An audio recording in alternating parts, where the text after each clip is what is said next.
With January 20th knocking on our door, so comes with it the much-awaited release of the Legend of Vox Machina Season 2. With all the kerfuffle surrounding WotC and Hasbro's ham-handed attempt to shove the doomed-to-fail OGL down the throat of the TTRPG community, some of you may have forgotten that tomorrow's the big day. So, here's a quick dive into all the glorious things that they've shown us thus far. For those of you that are familiar with Campaign 1, you guys already know this, but for the uninitiated, there will be minor spoilers ahead. The Chroma Conclave arc was hands down one of my favorite arcs in all of CR history. Chromatic dragons don't typically work together, if at all. Usually solitary, fights break out over almost anything: territory, mates, relics, religion, hordes, you name it. God forbid if a medieval Starbucks opened up on the border between their territories. Here we have the unheard of and completely awesome alliance between not just 2, but 5 chromatic dragons of completely different varieties. In this rainbow collective, you have the blue dragon, Brimscythe, the Iron Storm, the black dragon, Umbrasyl, the Hope Devourer, the white dragon, Voragal, the Frigid Doom, the green dragon, Raishan, the Diseased Deceiver, and the big daddy red dragon himself leading the bunch, Thordak, the Cinder King. Thankfully, during Season 1, the group managed to take down Brimscythe, but the daunting task of hunting 4 dragons looms overhead. Now, clearly they are in need of some better equipment, seen here with Grog sundering his poor basic bitch battle axe against Dragonhide. Luckily for both him and us, this frees up his weapon slot for his recently acquired Craven Edge and all the chaos and comedy that comes with it. But that's not all that's in store for our favorite Goliath.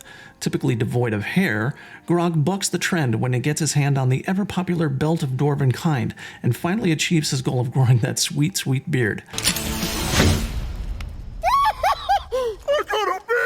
Now, if we don't see some shenanigans from Vax and him shave off half that beard, I say we riot. I didn't shave off his whole beard. Don't shave off any of it. Only That's half so of it. Mean. I just became the most handsome man in the Do world. not shave his fucking beard off. This much.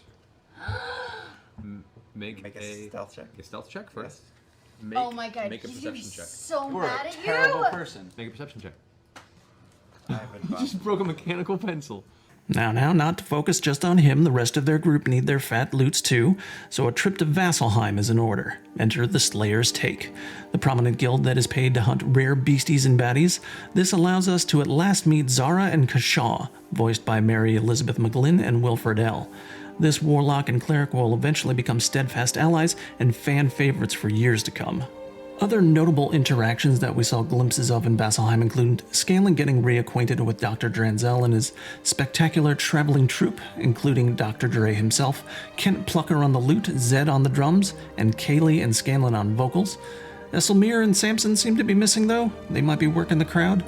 After this encounter, the Scan Man will forever be a changed man. Over here, we see Vax getting buddy-buddy with the Raven Queen at her temple, getting a bit of a vision of some desolate wasteland with the Dawnfather over here, possibly Ioun here in the middle, and from the looks of things over here on the right, I'm guessing this is one of the Betrayer gods, maybe Tharizdun, the Chained Oblivion, or maybe Torog, the Crawling King, or perhaps it's just Delilah Briarwood, leftovers after her treatment at the White Spring Day Spa.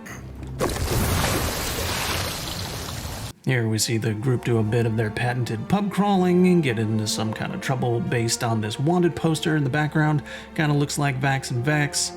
Grog doing a bit of his own brawling, with either Kern at the Crucible or Earthbreaker Groon at the Braving Grounds. Will Philip make his appearance and step into the ring? Only time will tell. Ooh, speaking of appearances, will we see Victor the Gunpowder Merchant? God, I hope so. We need him. Anyway, back on track. Now, I don't remember this happening, but we get to see Keyleth have a gnarly mind-altering experience and get to hear Trinket talk for the first time, voiced by Cheech Marin, by the way.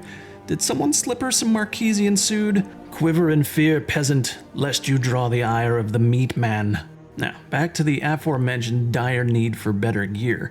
The group eventually meets up with the Gynosphinx Osisa, and later her maid Kamal Jori, while on the hunt for the vestiges of Divergence, artifacts that are both ancient and powerful in nature.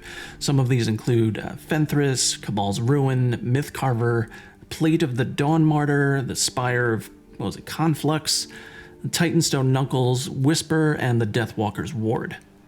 If the group can score themselves some upgrades, hopefully it'll make the upcoming battles a tiny bit easier. But now it's time for more adventure. with Vox Machina. Now, with this hellish landscape, it looks like the group may be on the elemental plane of fire, possibly helping Keyleth with her Aramente. Percy's appropriately stating that he is indeed very flammable because the poor man is probably armed to the teeth with black powder. Again, we need to see Victor. Vex finding a curious item that will let her take to the skies like she always wanted. I wonder where she gets it this time. Do any of you remember Broomgate and hashtag Feel the Gurn? Because I sure do. Now all she needs is a witch's hat to round out the ensemble. Rip Chris Hardwick. You will be remembered. In this shot here, we see the group finds the Temple of the Raven Queen and fights the Beholder/not Beholder, legal reasons. With some deeply troubling and character-defining moments that ensue after that, Keyleth looks like she's grown more into her character and becomes more confident in her abilities under pressure, rocking a impressive Wall of Thorns here and a clutch polymorph save.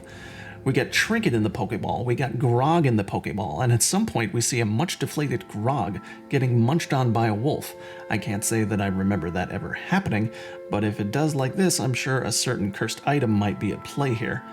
And perhaps the greatest use of magic, other than Scanlan pulling off his best Brian Boitano or giving a dragon a prostate exam, is the legendary and often never seen use of Bigby's Bodacious Badonkadunk. I mean, Scanlan's saucy badonkadonk.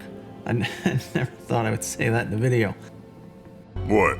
All of this and more await us when the next season of Legend of Vox Machina drops. What memorable scenes do you hope make the cut? Let me know in the comments below. Please like, subscribe, all that jazz, and I will see you in the next one.